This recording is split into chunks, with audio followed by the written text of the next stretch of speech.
Alrighty, so this is as much setup as I've been able to get done today. A lot of work. Beekeeping is not exactly as easy as some might think, huh?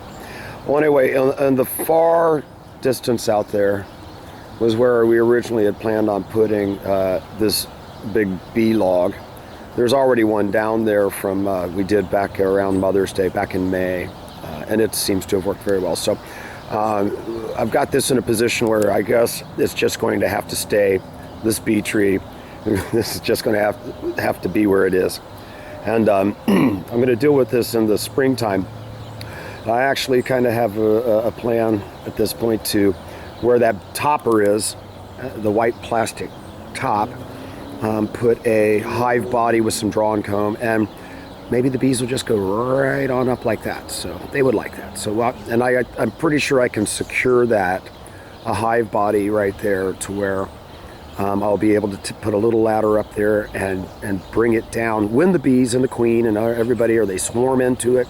I'm going to put some swarm traps here in the spring too. I think I'm just going to try to attract my swarm right here. There's all kinds of goodies that they would like. And way far down there is our, we have two hives that you can see pretty easily. And also there's another hive right there. That's from the Beetree. I'm not sure if you can see the Beetree. Yeah, there it is. So there's the hive. And way down there. And beyond the dog park and beyond the creek. So there's a hive there that seems to be doing really well. I'm not probably going to go down there today, but I need to do some inspections on these to make sure. In your right hand, I call that's number one, the white one over there on the right. Number two we lost, which is okay. It was a swarm, and anyway, but it was not viable. Number three, that has the purple on near the top, and then this one right here is the Melissas, take two. So the Melissas in the green box right there. So, and that actually came from the lady who called us. Her name was Melissa, coincidentally, and so this colony right here, the green bees, the very first ones that we ever tried, the green bees, we called them the Melissas because MEL has something to do with honey, so in some languages. So anyway, that was clever. Anyway, so I'm going to move in a little bit closer here. So this is the Beetree that we're working on right now, and it's strapped to this mimosa with the top and all that. And the temperature is probably maybe 55 degrees. And so I'm not going to get too close because I do not have. They'll light me up because they didn't like this move, I'm sure.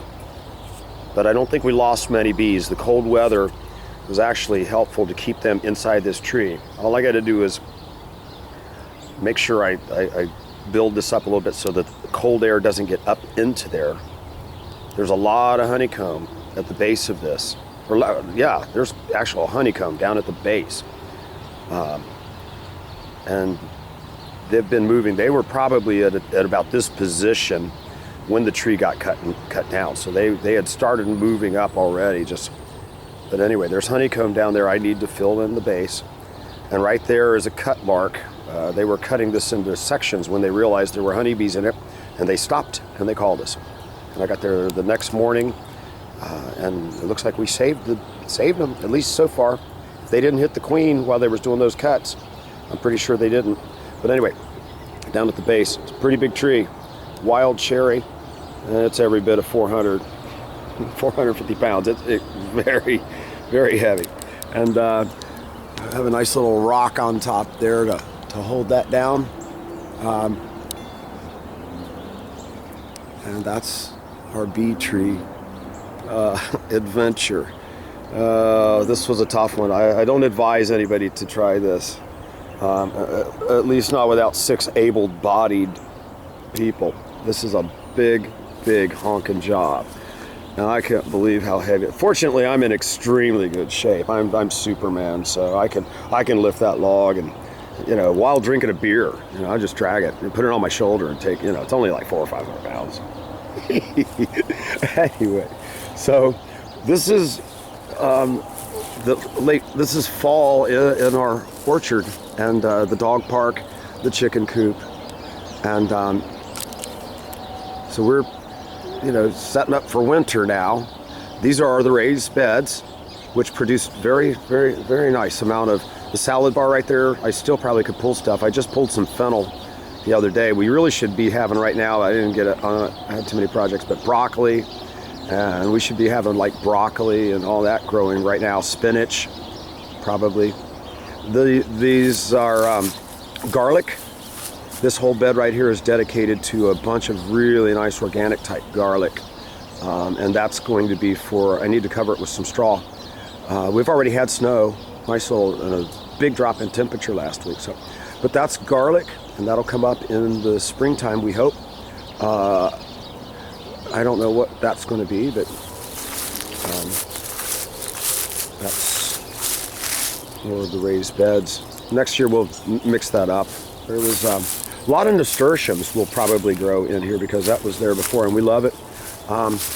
My eggplant didn't do too well this year, so I didn't really get any eggplant, but that just means I need to work on it. Again, there's actually some Asian mustard right there, and some of that purple lettuce. I was hoping that'd go to seed. I love that stuff. And this, I think that's Vivian. If I did a little cover on this bed, I'm pretty sure I could get this thing to go all the way, produce through way past Christmas. I think this is some broccoli. Looks like broccoli. So maybe we will get some. The bugs tore at it, but the bugs ain't going to do that now. So, and this is some kind of lettuce that I grew. I'm probably not going to grow this stuff. I didn't like it as much. Although it's interesting that it looks that good right now. If you wanted something green, if I wanted to feed my chickens something green, they'll tear this up. They love that. So there's some more of it down there. So compost, gotta see the compost bin here. We kind of got this same as a raised bed kind of a thing, and real close to the raised beds. So compost starts at the top, and we'll just keep moving it on down, and then it comes out the bottom. So I don't know where I got that idea. All right, and again, chicken coop. There's actually some chickens in there. They looked like heck a few weeks back. They looked like they were just falling apart, these chickens. But they got their hair back, or their feathers again, so that's not a chicken, that's a squirrel. He's underneath my crabapple tree, and this is one of the most amazing things. I love this tree. It's a big umbrella of a tree, and it's putting off beautiful fruit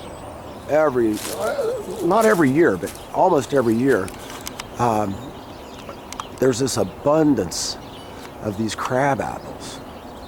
It's loaded, and these critters will be eating these crab apples all the way up to Christmas, and sometimes even a little bit beyond. Obviously there's squirrel nests and stuff up here. Who wouldn't want to live next to this abundance? It's funny because you'll hear all these apples falling, and they can fall into the chicken coop. If it doesn't matter, they don't care. I guess if they don't like them, they won't eat them. But way down in here, there's just tons and tons of this fruit. And nice part again is that this stuff kind of all goes into the compost. So all this stuff, whatever, leaves and all that, we just dump it right into there. Big pile of wood right here. This is going to be a mushroom bed. We tried that. We did get some mushrooms. So there's spores in this, so we did get some mushroom growing in here. But I think it gets too much sunlight even under this tree. So we'll figure all that out someday, I hope. And you hear the birds and the apples dropping. The birds aren't dropping, the apples are dropping.